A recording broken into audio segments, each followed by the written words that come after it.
Ya pemirsa, baru-baru ini pemerintah menurunkan BBM jenis Pertamax di harga Rp13.900. Hal tersebut tentunya sedikit mengurangi beban bagi pengendara BBM jenis Pertamax. Tapi tahukah Anda jika banyak SPBU yang bukan hanya Pertamina, dikarenakan banyak SPBU swasta lain yang berada di Indonesia. Beberapa pom bensin milik swasta tersebut memiliki harga dan kualitas yang bersaing. Lantas sebanyak apa SPBU yang terdapat di Indonesia?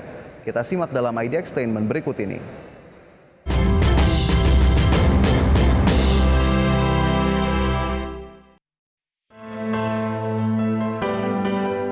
Pemerintah resmi menaikkan harga BBM Pertalite menjadi Rp10.000 per liter pada 3 September 2022. Tak hanya itu, bahan bakar minyak berbagai produk kompak naik. Setelah itu, Pertamina menaikkan harga Pertamax menjadi Rp14.500 per liter, meskipun akhirnya menurunkan kembali di harga Rp13.900 per liter. Hal tersebut tentu masih memberatkan masyarakat pengguna BBM jenis Pertamax dan Pertalite. Dikarenakan bahan bakar minyak atau BBM sudah menjadi kebutuhan utama kendaraan bermotor untuk bisa hidup dan digunakan berkendara. Karena itulah tak heran bisnis BBM cukup ramai di kalangan masyarakat. Dampak dari isu kenaikan harga Pertalite ini membuat masyarakat ramai mengantri di beberapa SPBU swasta untuk mencari harga yang lebih murah. Perkembangan stasiun pengisian bahan bakar umum atau SPBU yang kian hari kian megah dan juga penjual bensin eceran yang selalu ada di pinggir-pinggir jalan. Pasar retail bahan bakar minyak atau BBM di Indonesia kini tidak lagi dimonopoli oleh Pertamina. Sejak 2005, perusahaan minyak swasta Shell dan Total telah membuka retail SPBU mereka di Indonesia. Hingga 2020 terdapat 5 perusahaan yang membuka SPBU di Indonesia. Selain ketiga perusahaan tersebut, kini muncul 2 perusahaan lain yang membuka usaha retail SPBU di Indonesia. Di sisi lain, meskipun banyaknya SPBU baru di Indonesia, 2 perusahaan migas asing telah undur diri dari bisnis stasiun pengisian bahan bakar umum di Indonesia. Belum lama ini PT Total Oil Indonesia unit bisnis perusahaan migas Prancis Total di Indonesia memutuskan untuk menutup semua bisnis SPBU sejak akhir 2020. Keputusan Total ini menyusul perusahaan migas asal Malaysia Petronas yang telah memutuskan menutup bisnis SPBU-nya lebih dulu pada tahun 2012 lalu. Omset penjualan SPBU di Indonesia lumayan menjanjikan. Oleh karena itu, hal tersebut menjadi alasan perusahaan migas asing lainnya memutuskan masih bertahan di bisnis SPBU Indonesia. Namun Pertamina tetap menjadi pom bensin yang paling terkenal di Indonesia. Tapi tahukah pemirsa, masih banyak terdapat pom bensin yang berlabel bukan Pertamina? Lantas SPBU apa saja yang ada di Indonesia? SPBU Pertamina merupakan gerai terkenal di Indonesia yang menawarkan kerjasama kemitraan atau waralaba kepada seluruh masyarakat.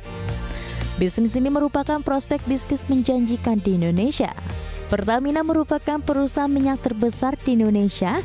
Sebagai BUMN, Pertamina menjadi kepanjangan tangan pemerintah dalam menyediakan bahan bakar bagi rakyat Indonesia.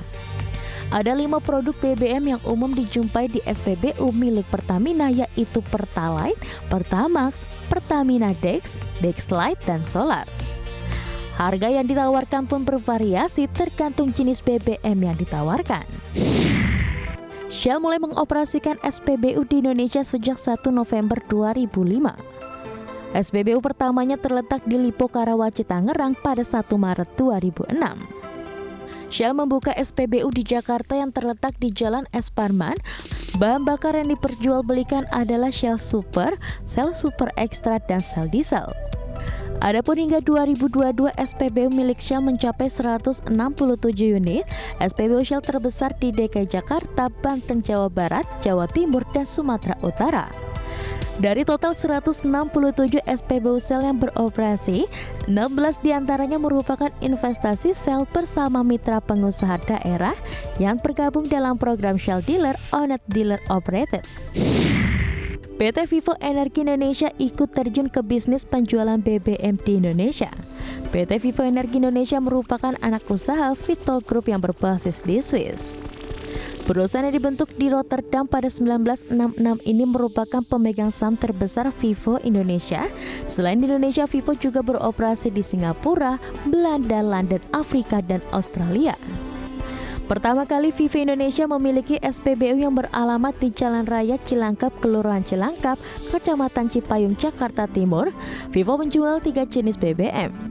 Ketiganya yaitu Revo 88 dengan kadar RON 88, Revo 90 dengan kadar RON 90, dan Revo 92 dengan kadar RON 92. Meski pemerintah menaikkan harga BBM pada Pertamina, terpantau untuk harga BBM di Vivo masih terpantau stabil dan tidak terpengaruh kenaikan harga tersebut. BP melalui kerjasama dengan perusahaan dalam negeri memperkaya persaingan dalam penyaluran BBM di Indonesia. BP dan AKR menandatangani perjanjian usaha patungan retail bahan bakar di Indonesia pada 5 April 2017. Pada 14 Februari 2019, BP yang patungan dan joint venture dengan PT AKR Korporindo menjadi retail SPBU pertama mereka di Jakarta Pusat. Mengutip dari situs resminya, SPBU AKR menawarkan 3 bentuk BBM yakni BP90, BP92, dan BP95. Saat ini SPBU BP AKR sebanyak 16 yang tersebar di berbagai wilayah di Indonesia. Hingga kini harga BBM di pom bensin milik BP AKR masih terpantau stabil dan tidak ada kenaikan mengikuti Pertamina. Setelah Shell dan BP AKR masuk ke bisnis retail distribusi BBM tanah air, ExxonMobil Indonesia bekerja sama dengan PT Indomobil Prima Energi atau anak usaha Salim Group ikut terjun masuk ke bisnis SPBU. ExxonMobil mulai menggarap pilot project SPBU Mini sejak akhir 2018. Sedikit berbeda, ExxonMobil menggarap SPBU yang menyasar daerah-daerah tidak terjangkau SPBU besar. Berdasarkan data BPH Migas, telah ada 565 lokasi microset ExxonMobil hingga akhir tahun 2020. Lokasi microset tersebut terdapat pada 4 provinsi di Pulau Jawa dengan konsentrasi di Jawa Barat dan Banten. Berbagai sumber IDX Channel.